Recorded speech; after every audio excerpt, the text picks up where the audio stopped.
Welcome, welcome, welcome, welcome, welcome, everyone, to Never Alone Live. I am Johnny. With me, as always, is Krista, the sober Barbie. And today we are joined by who's turned into be a really good friend, Brenden Clark.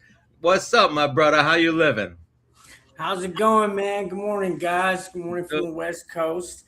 I'm living good, man. Life's great today. I'm blessed. I appreciate the opportunity to come on this platform and speak.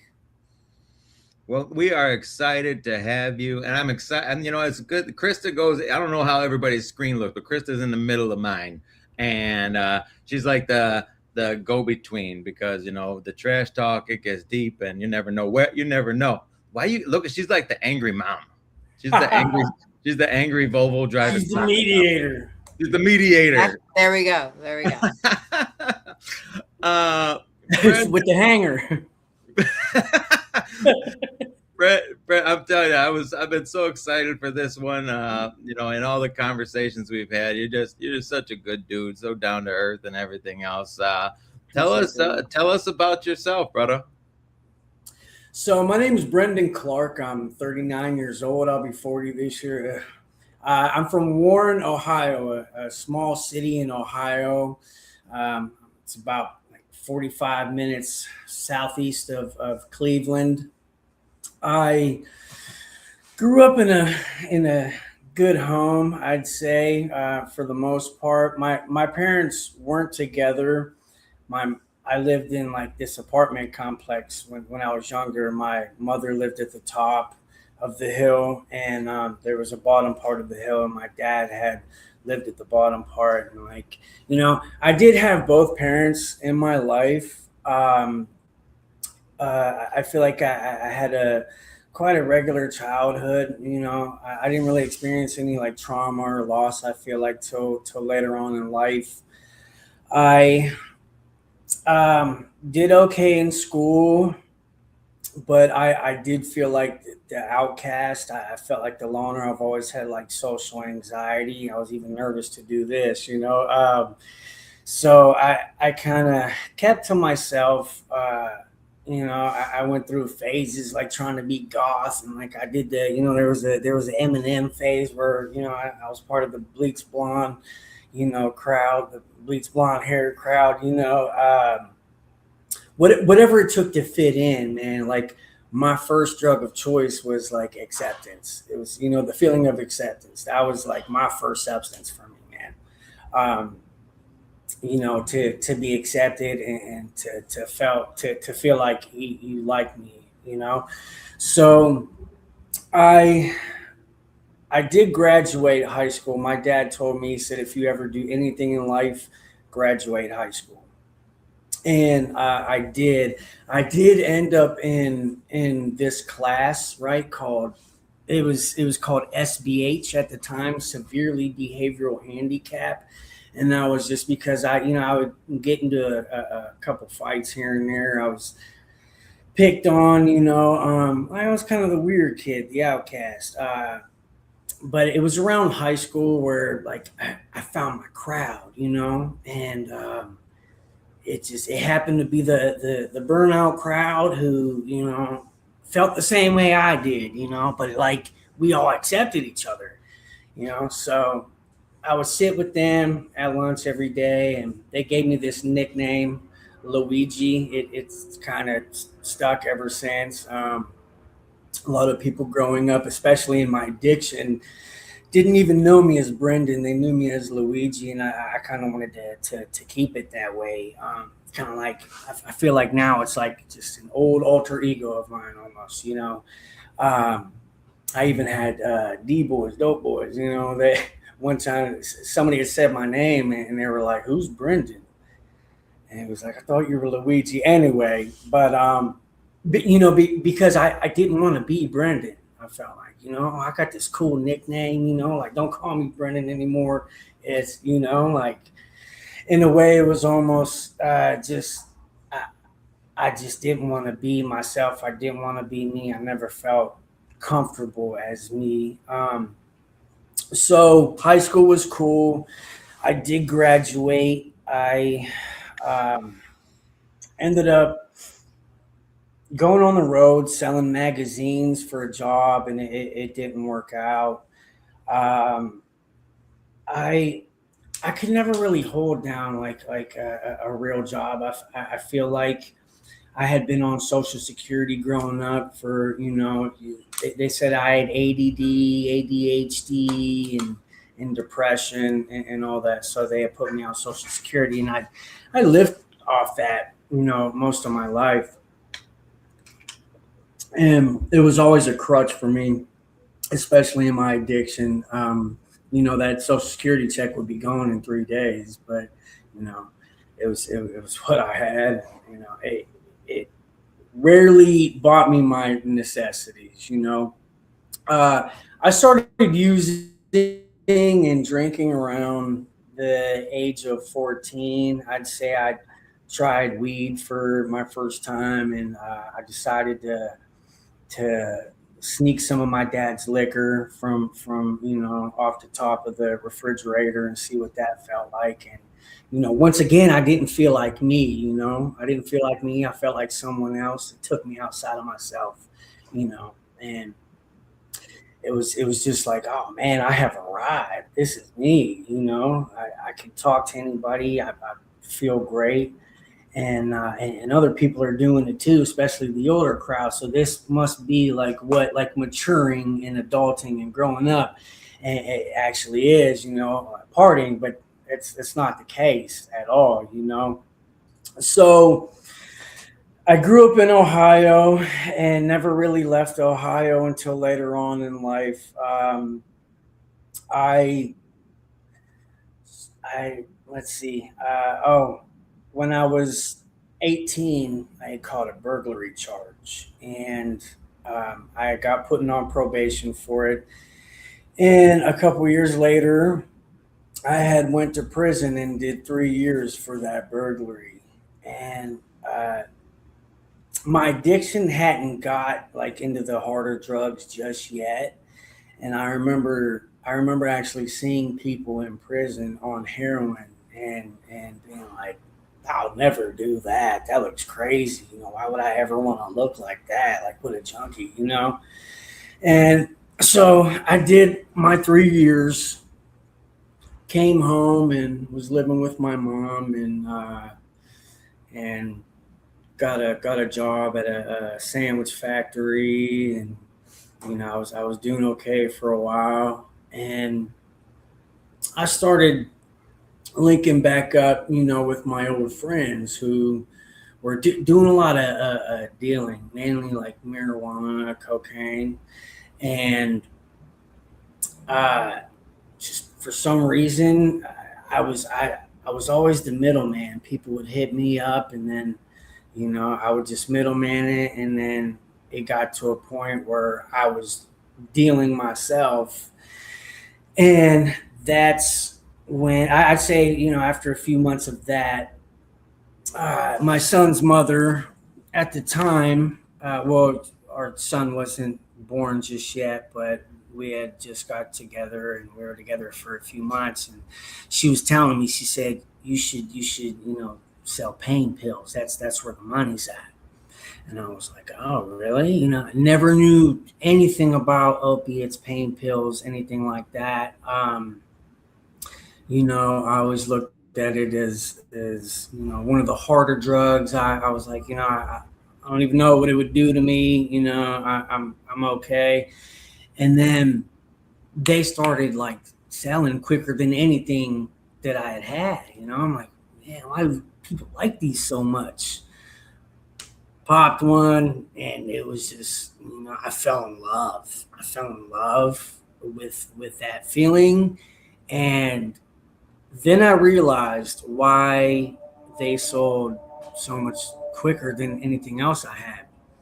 Long story short, uh, Vicodin ESs became HPs, with then became Percocet 10s, became Perc 30s, that became, well, heroin, because the 30s were $50 a pill, or like something crazy like that, and I wasn't paying that.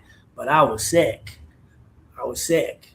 And, you tell me that there's something else that'll make me feel better, I'm going to be willing to try it. But I do remember being told, yeah, heroin will fix it. And I was like, I'd never, what? But it got to the point where I was like, I am so desperate right now. I want to stop throwing up. Get myself. Let's go. Let's do it. You know, so I'd say for about a year, I used it just snorting. I was one of those people that were like, oh, I'll never touch a needle. All my friends were doing it, but I'd never do that. That's some junky stuff right there. And within a year, I was definitely using it IV. So I was in and out of psych wards before like medical detox actually really came to my area. I was in and out of the psych ward. I had been to two state psychiatric hospitals. A doctor said I was clinically insane because I kept coming into these psych wards. I would do it every 3 weeks, twice a month sometimes. I'm gonna unalive myself. You know what I'm saying? Because I knew that those were the magic words to get me in a bed. It was cold outside. My mom didn't want me there. My buddy's couch was, getting old because I wasn't really welcome there anymore. Couch surfing just got hard, and I was just in this cycle of just these psych wards, but never willing to change. I'd be getting released, and I'd be like, I know exactly where I'm going as soon as I leave here.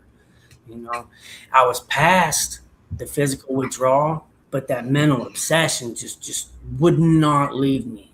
I was not open to doing any spiritual work on myself. I just wanted to keep doing the same thing, and I was just kind of comfortable in the chaos. I was definitely comfortable in the chaos, and it was exciting for me. It was the whole ritual, the whole lifestyle of it.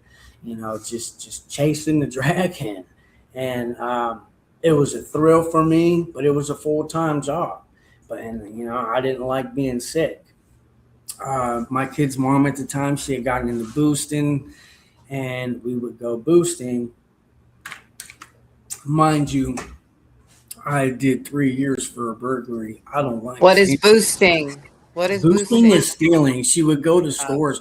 She would walk in Home Depot and she would tell one of the employees, "Hey, excuse me, I just bought this pressure washer. Can you load it up on this cart for me?" And I swear to God, she would walk out of Home Depot. She did it all the time. Yeah, with we don't recommend that for anybody. yeah, no, not at all. But Disclaimer.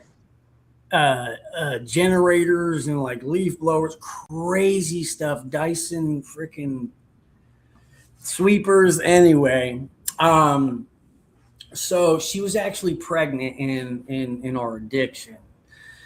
Um, 2013, she had our son. He's actually let me back up a little bit.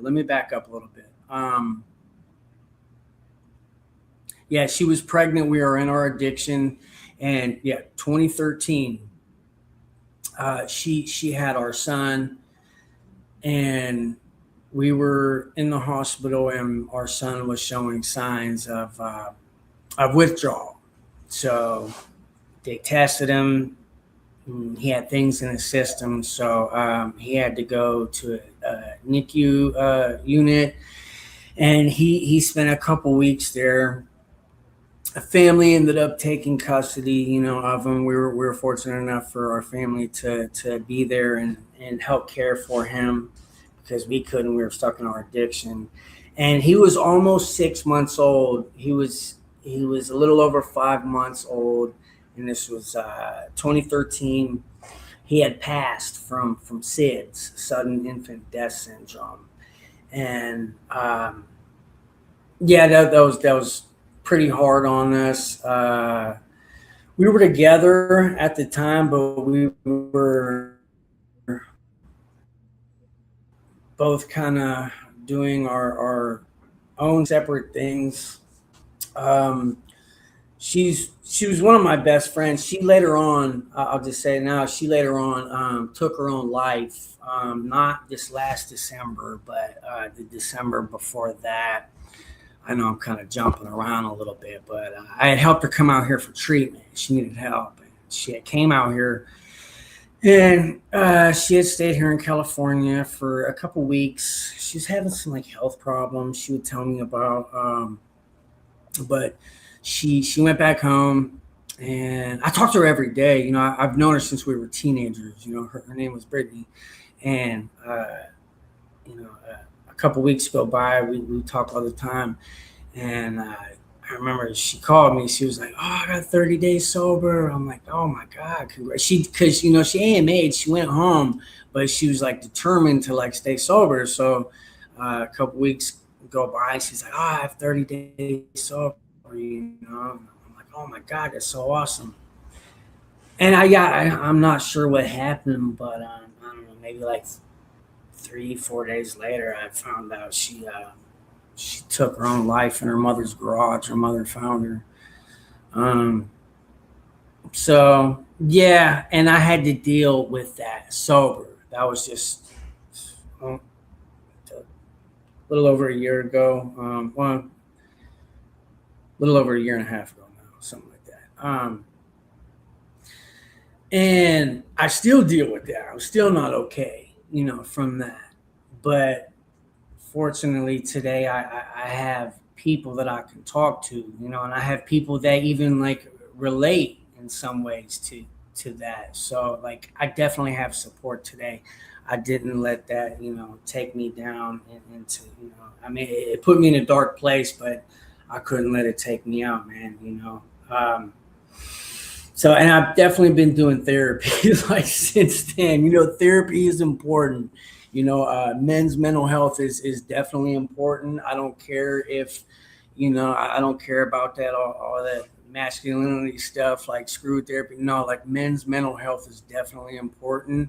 And if you're struggling, man, talk to somebody, dude. Like I look at mental health, you know, I had already looked at mental health in a specific way, but like, you know, after that, it's just so much more serious to me, you know. Um, and even before that, one of my best friends, a couple years back, he struggled with mental health issues. I know I'm kind of jumping around here, but yeah, one of my best friends struggled with mental health issues, and long story short, a SWAT team gunned him down because he thought people were imposters, and he had his family at gunpoint in his home and everything. Dealt with that sober. Had to fly home and go to his funeral on my 1 year clean. You know.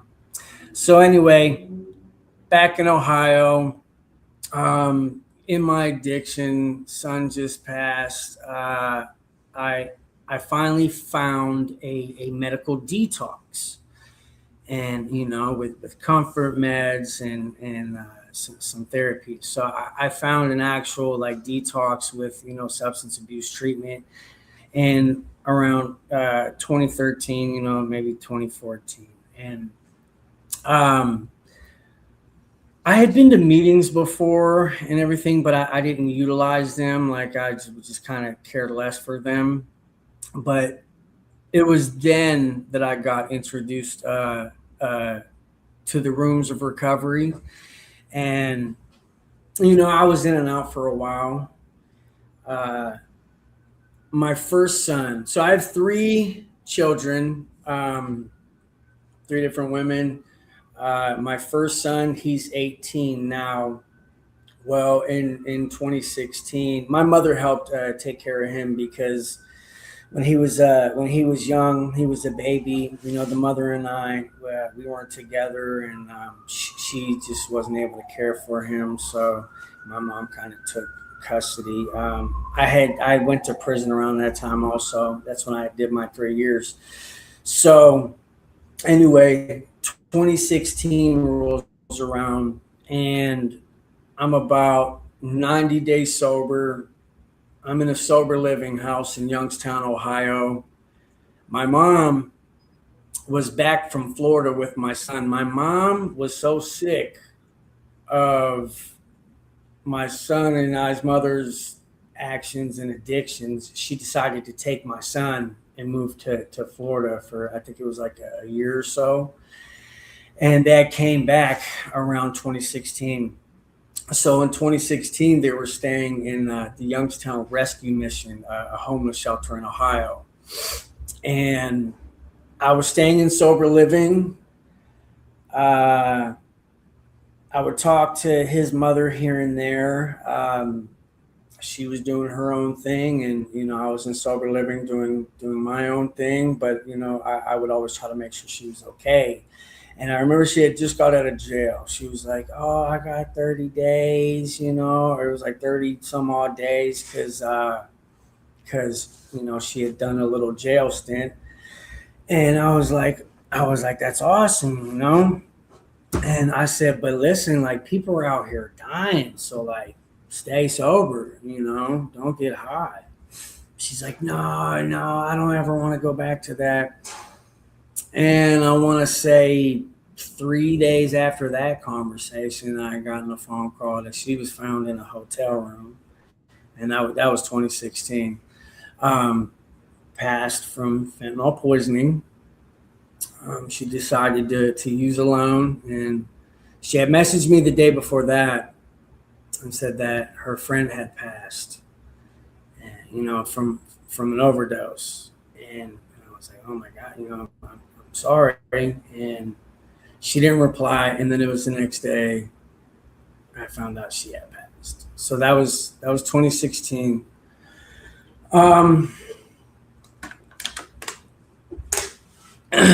I had around 90 days sober at the time. Like I said, I was living in sober living, and I was crushed. I'm like, how do I tell my son this? And mind you, this was almost 10 years ago. So I had this weird idea, I wanted to figure out like how I could do something about like fentanyl awareness, And I had this weird idea to film myself telling my son that his mother had passed, So I did. And he asked me how, and I said from drugs. And I asked him, he was 8 years old at the time, and I know he was young, but I asked him, I said, "Do you mind if I post this? But this might help somebody, And he okayed it, So I posted it, and I had no idea that it would grow as big as it did. Mainly because it was controversial. I didn't like really think of this at the time, but like this point of view. But people said that I exploited them for publicity or clicks or likes and stuff, and that wasn't the case at all. But a lot of people seen it that needed to see it, and I started getting flooded with messages from people saying, "Hey, my daughter's seen that and she went to treatment." I've had people message me and say, "Hey, I just got out of detox. I went straight in as soon as I watched that video." Some people tell me that they've shown it, in groups at treatment centers and stuff. Like I said, it was real controversial, and it grew really big, and it did get a lot of support also with that hate. And I think at the time, it kind of like created an ego almost a little bit too, and I felt important. I'm like, people notice me now, and I was still acting on those same behaviors and patterns and stuff. I wasn't using at the time, but like, I strayed away from my program. I'm like, I got this. Decided I could move out of sober living, decided I could get in a little apartment and just, let whoever come over. My buddies from the sober livings would come over and play cards, but I had a friend at the time. I was helping her out. She had got kicked out of sober living. I'm like, yeah, just don't get loaded. You can stay here for a bit. Just don't get loaded. And she ended up getting loaded. Of course, I see it. I'm like, oh my God, that looks great. And through about probably maybe, I think maybe 6 months out the window and back into my addiction, I went. Um, because I still wasn't ready to change. I was still king baby. I was still, main character, man. I was still not willing to work on those character defects and the things that I knew were taking me out. So I struggled for years in and out of my addiction, and I went to Florida twice. I remember I had the opportunity to go to Florida, and I did this twice and left AMA, every time to come home because I wasn't ready. Uh, let's see. In 2021, I was strung out and found out I had a bone density deficiency because I broke my leg. It was like an almost fight. It wasn't even a fight. I remember I was ducking what I thought was going to be a punch, and my leg snapped. Long story short, went to the hospital, found out I have what's called osteopenia. It's the beginning stages of osteoporosis. I have to prevent it from turning into osteoporosis, like by taking calcium supplements, vitamin D, and all that. So I ended up losing like a portion of my leg. I'm really supposed to wear a brace. I don't have the muscle in my leg to like lift my foot up. I can push down, but I can't like lift my foot up. But I'm defiant, so I kind of gave up the brace, and I walk okay. I walk pretty normal, I guess, for the most part. But that was a struggle for a while because I went to a nursing home. I decided it was time to get clean, again. And I was in this nursing home, and I was there for a couple months. And recovering from this injury, I had also caught an infection in my leg while I was in there. I had to be on IV antibiotics, and came home from that and went back to mom's. No structure, my mom always loved me, but I feel like sometimes, she would love me. She would have loved me to death. She did show me hard love and tough love, and there was times where she would not let me in her house at all. But back to my addiction I went, and I'm crawling in her car with an external fixator on my leg. I can't even bend my knee. I have this huge metal mechanism going from drilled into my what is this, your femur, my thigh bone, going down to my shin. And I'm supposed to be in bed, and I'm taking mom's car to go cop, at 1 a.m. And people are like, you're driving around like this? You're not going to stop me from getting that next one, So I finally had the opportunity again to get clean, but this time to come to California. My story's kind of weird. It's kind of crazy. Insurance fraud saved my life. I had no idea what was going on, but a friend of mine from the area I'm from was here in California, and she had messaged me and she said, hey, my friend's doing policies. Do you want to come to California for treatment? And I only knew what two of those three things meant. I'm like, sure, run it. Yeah, heck yeah, let's go, right? So I got on the phone with some dude that I didn't know from Adam, gave him a whole bunch of personal sensitive information. And a week later, I was on a plane going to treatment. And so on the plane, right? I told myself like, all right, we're doing this again. What are we gonna do different this time? I'm gonna do this and this different. But but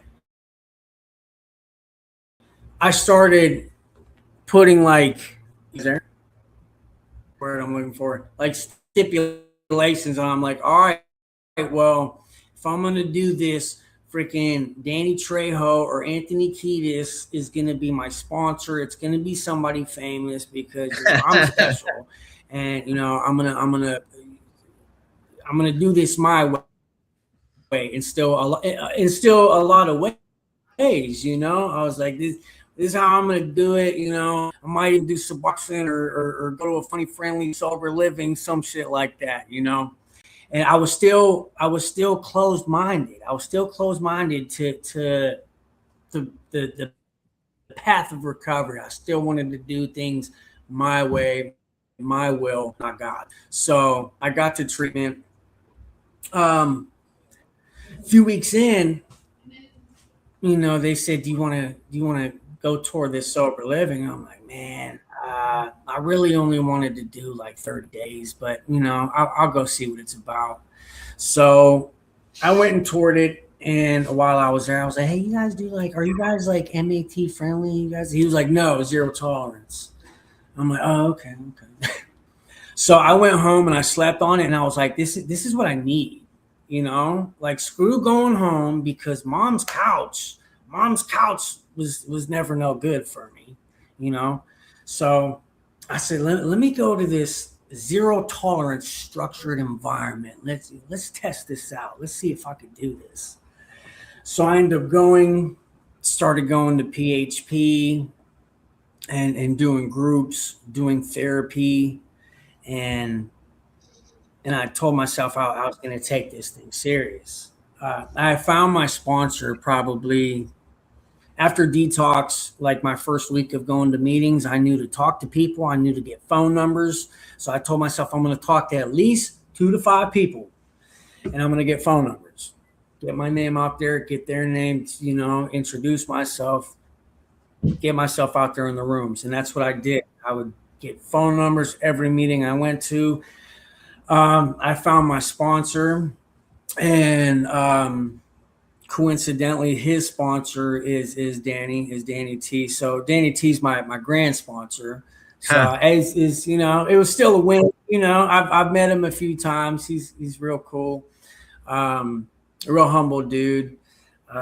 So yeah, that was cool. But I told myself, all right, dude, it's time to step out of my own way. It's time to like stop letting Brenden take the wheel, and like just like let my hands go, let Jesus take the wheel. So I started following suggestions when they told me to put my phone down in group, or keep my phone away in the meeting. I do that. I wanted to hear what you had to say. I shut up for a little bit, because when I'm running my mouth, I can't hear what you have to say that might better my life. So, with that repetitive pattern I had in and out of the rooms, I knew to just shut up this time. I used to be the guy in the NA meeting reading how it works, not even looking at the paper. And then my sponsors texting me like, have some humility, bro. So, so, yeah, did all the basics, man. Got the home group, got the sponsor, got the phone numbers, got the commitments.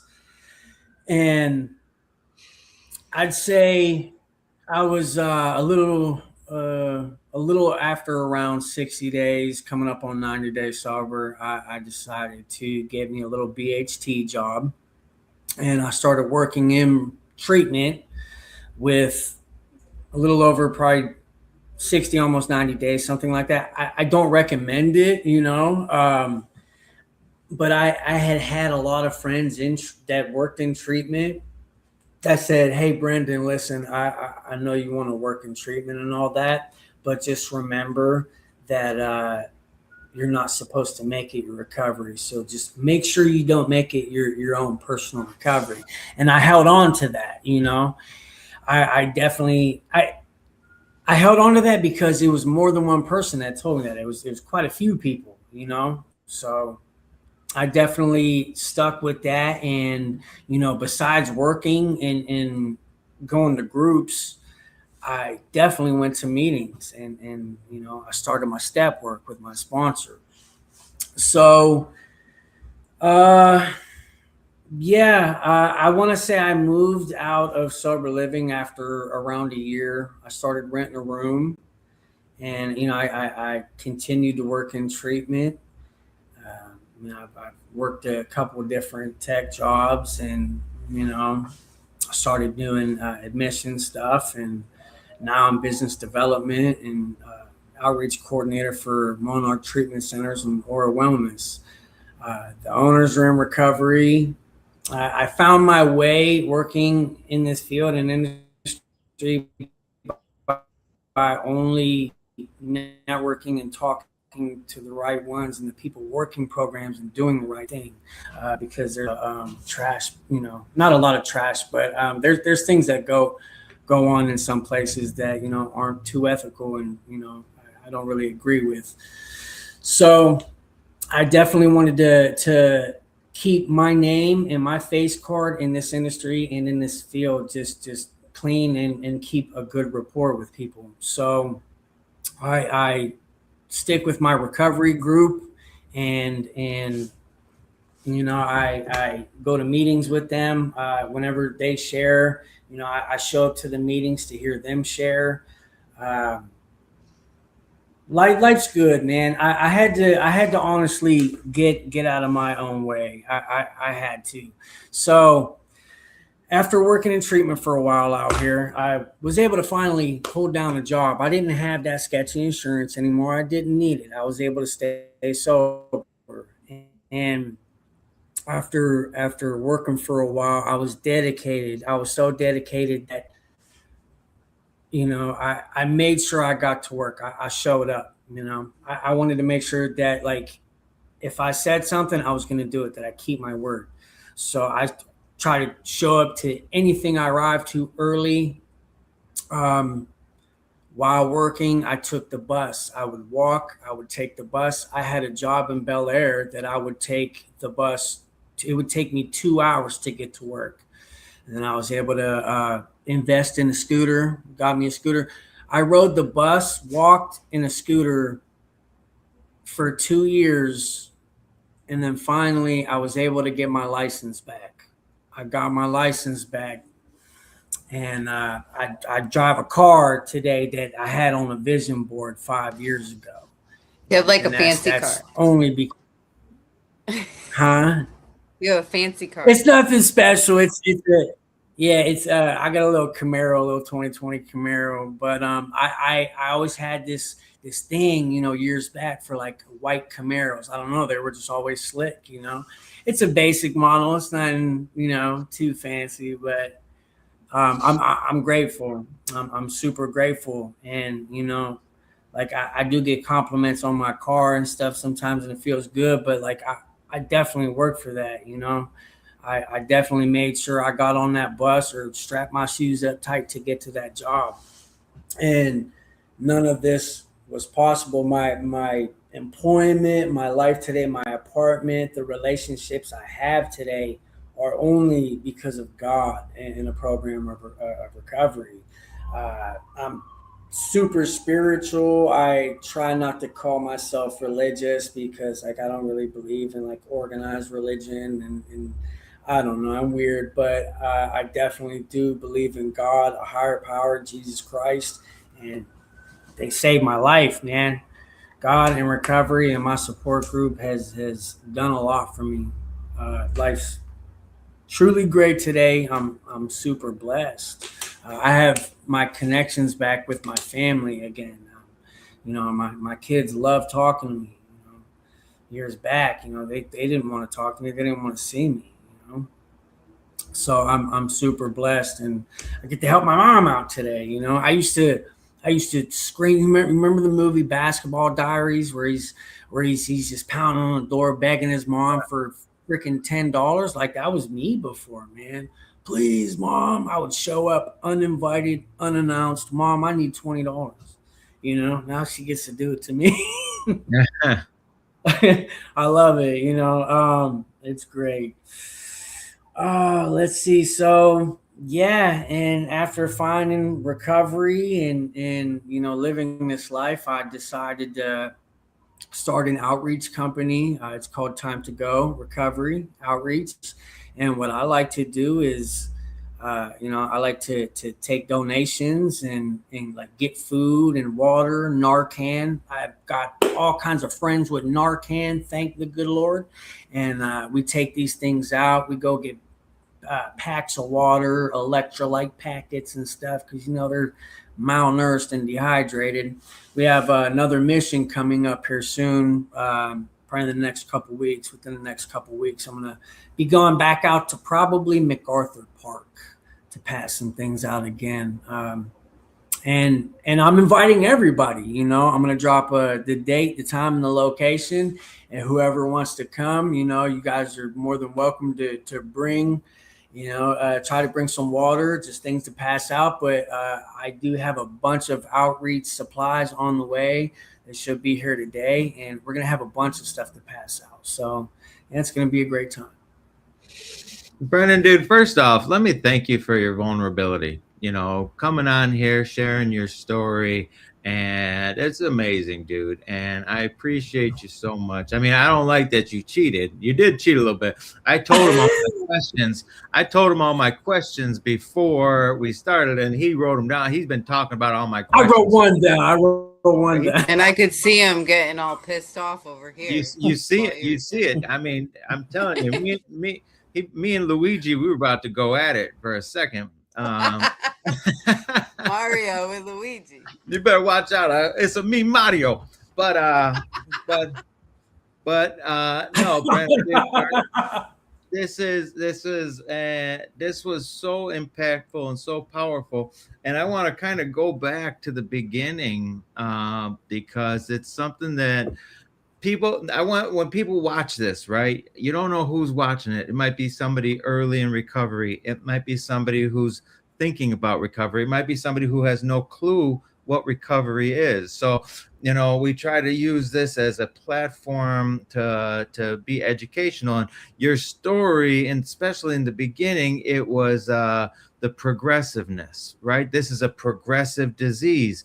And we start here with one thing, maybe a little weed, maybe a little drinking, and we make rules for ourselves. These moral philosophies that, hey, I'm not an alcoholic if I'm not living under a bench, whatever.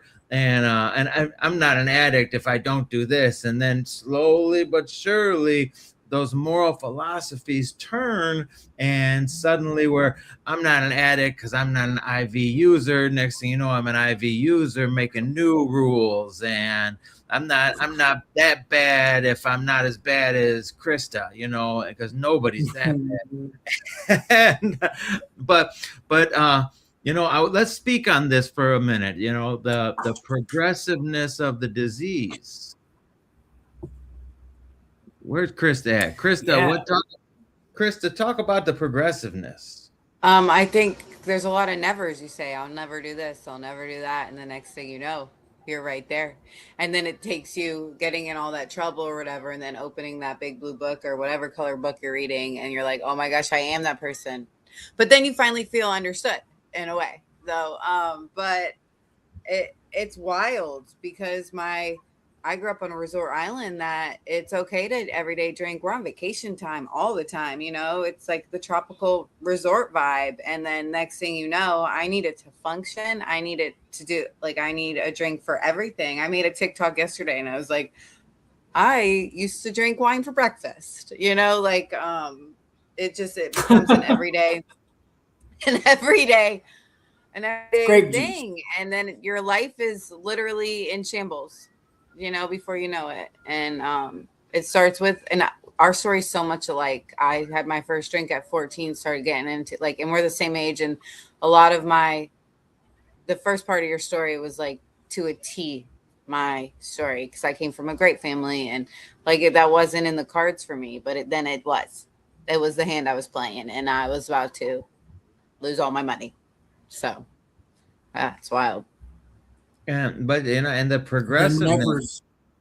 The progressiveness, nevers. I mean, it just grows and grows and grows. But just like the progressiveness with our disease, you know, and we can talk negative all day long, but what about the progressiveness of our recovery? Nobody comes in and poof, you're recovered. No, it's a kind of, it's a, you know, we Ooh. go progressively down with our addiction and our isms, but then we get to go progressively up. Now it don't start up here, it starts down here. And but let's talk about that. Let's focus on that. Brenden, tell me about your progressive recovery.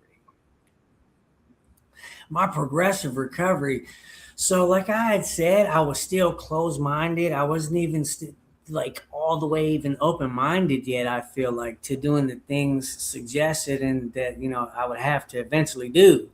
So I was still closed minded, and I I still wanted to do this, and this my way. But I'm open to doing this, right? And then progressively, I was seeing that like maybe if I take these suggestions, things do get better, and like life will keep going on. It's only going to better me. It's only going to be for the better. So why not? So yeah, it progressively got better after working on myself and realizing that I'm not performing the same habits and actions that I was prior, say like a month or two prior to that. I'm learning to really just reacclimate and life itself. Wash my dishes. I spent so much time shooting dope that like I'm not doing daily day-to-day stuff. So I had to just sit, take my time, and do the right things, and make it get better for myself. And that was only by stepping out of my own way. So I started seeing progress after I noticing that I wasn't performing these old habits. I'm getting up, I'm making my bed, and then I get complimented on making my bed. Hey, thanks for making your bed today, Brenden. You know what I'm saying?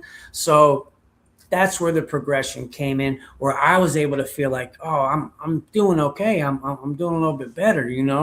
So and then when I'm interviewed, I got interviewed for my first job.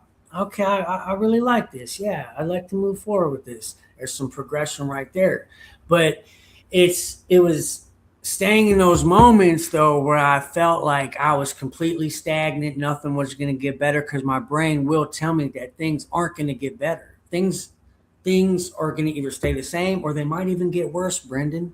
But I had to keep faith in God and know that I have purpose and that there is a life worth living, and I just have to stick around and I will see progress. I knew I'd see progress. I just knew I had to, stick around for it.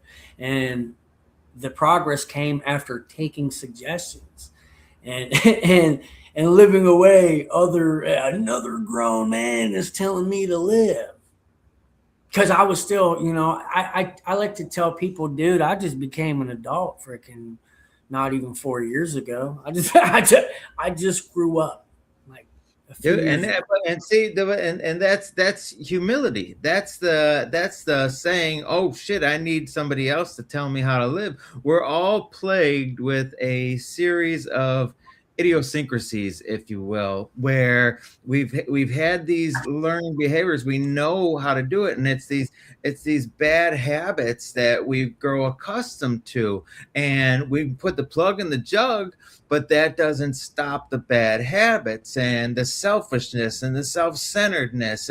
And first off, being aware of all these things is the key, but then seeing how other people do it without them, oh my goodness, it's a revelation, holy cow, you can get by the whole day without lying. Wow, how do you do that? How do you do that? Why would you want to do that? We have to see it in front of us, see people living this life. I mean, it's it took it, dude. You want to talk about open-mindedness? It took me 20 years being sober to eventually be open-minded to religion, and now I've been baptized in Jesus Christ as my Lord and Savior. But it took me 20 years being sober to do that, to get there.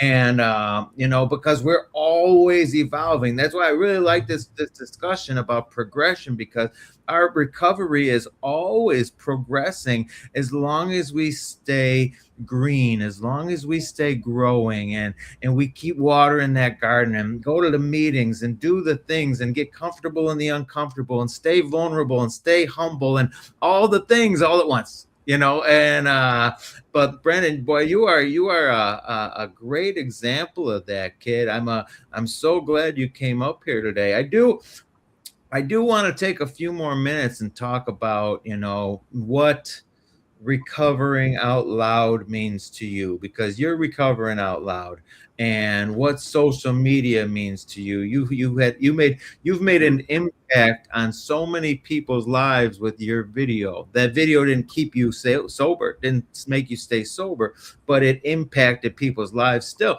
It reminds me of Macklemore. Macklemore wrote Other Side, which got played up and down the West Coast rehabs, and then he went and relapsed, and then he put out Starting Over. And if I can be an example of getting sober, I can be an example of starting over. These are amazing things, So what does your social media mean, and Recover Out Loud mean, especially after having that video that went so viral and has impacted so many people's lives? One, obviously my clean time isn't 10 years. I had relapsed after that video, so it shows that anything can happen, but you just got to get back on that horse, man. I'm open about all of it, and recovering out loud for me is I feel like I have to, because I have so many friends, one that I've lost, that aren't here today. I try to tell people that there are people that deserve this life way more than me that aren't here today. They're not here today. And I see comments from people on my posts here and there saying, thank you. Hey, I needed to see this today. Thank you for that. And it'll be a post like I thought about not even posting. I almost actually, that video of my son and I almost deleted it. I almost deleted it because I was getting so much criticism from people. And I had brought it up to a couple of friends, and they said, don't you dare, and, I feel like I've gotten a lot more positive feedback than negative. But I encourage people to recover out loud, because there's always someone stuck in a cycle, inactive addiction, and they're scrolling, right? They're high scrolling. They might come up on your video or like a post of yours, and it might help them. So recover out loud. I encourage it. We got to keep what we have by giving it away, right? You got to give it away to keep it, and like we've been very fortunate. We partner with our boy Mike from soberhats.com. We need to get yeah, we gotta get you a hat. We need to get Brenden one of those. You do have great hair though. You have I'm great telling hair. you, he probably wouldn't wear it because we don't want to mess up the gel Don't be the. jealous. He has good hair. Ah, Okay. I'm no, telling I you, wear it. I almost wore a hat for the interview. okay, it took him 3 hours to get that thing ready today for this video. At least he's It got did, some. dude. Why look at you see the way she picks on me, Brendan? All I'm doing is Dang, What our yeah. friends did not see was you picking on me before we pressed live. So I had to come back. Okay. Brendan didn't see that. We didn't see You nothing. gotta have fun in recovery too. Okay. That's Always, yeah. Hey, if my friends aren't picking on me, are they really friends? You know? Right. I'm Right. telling you, dude. I'm from the South Side of Chicago, baby. Trash talk is my love language. When You're right, right, right. if I'm not trash talking them, then you got to be concerned. You Yeah, you know, should be worried. that's Yeah. when they need the concern to come out. But dude, for real, this has been so great, Yeah. and we put all of your links into the comments. So we've got the links for Time to Go. We've got the links for your personal pages. We even put a link in for soberhats.com. Thank you, Megan. Megan's our producer in the background, making this stuff happen for us. Thank you, But Megan. Brendan, dude, this has been so awesome, and thank you again. We're gonna have you on here again because Yeah, we do. I feel like you're an onion. You got so many layers and stuff that you're doing, and with besides just you work in the treatment center. You work in for with Time to Go. You're doing philanthropic things. You're out and going to MacArthur Park and dropping off things for people that are using the homeless, yada. That dude, that's awesome, man. And God's got big plans for you, kid. I don't know what they are yet, but they're big. Yeah, and you're involving your kids in it too. Like earlier, my 4-year-old goes, "Mama, remember we help people?" And I'm like, it's clicking, and you're kind of helping the next generation in that way too. Yeah, I But brought my son with me on one of our missions to pass stuff out. He wanted to come out. He was like, "Can I come?" I was Yeah, like, "Absolutely." yeah. And no age is too young in today's world. I don't think so because Yeah. it's just that's evolving so fast, and we Well, got to keep there's them I mean, equipped. there's people out there his age, damn near even. Yeah, yeah, No. and by yeah. by involving our children in our recovery, involving them, this is how we go about breaking the generational curses of the past. This is how we do it. My kids know my recovery. My kids know Dad goes to All right. meetings. They Yeah. they see us on the Tiki Taki. Brendan don't want to come and hang out with us on the Tiki Taki. I'll But I send mean, it He will. over. He will. Can we shout out Justin in the comments because he's the one who told me about Brendan. Yeah, Justin my boy Harris. Justin Harris. Yeah, Yeah, my yeah. boy, The man. He gotta Healing come on this Project. thing. You guys gotta we get love him that. on here. Wait, I'm telling you, he's over in the comments right now, throwing heat at me, talking trash. That's how Is we he? know I can't see the we're, comments. I'm on the. Hold on. we're gonna get Justin up here. We've had a bunch of Oh, I people, can see. Oh, I wasn't even on the Instagram feed. but Yeah. yeah, we're I gonna was get on the Justin stream on yard. here. Well, you know what? Maybe we'll get Justin on here and we'll have you on here too. You can ask him all the questions, Yes. and All maybe right, he'll Yes. you maybe he'll down? cheat. Let's go. He's gonna cheat and write down all the questions too. I want to thank everybody for That'd be tuning great. in. Thank you for tuning in this week. Remember, you're never alone, never again. Reach out, reach out, reach out before you make any bad decisions. God loves you, so do we. And Brendan, thank you again for coming out and sharing your story with us. And Thanks for I'm having looking forward to a long relationship, my brother. me. Of course. Yes. Y'all have a Likewise. wonderful day.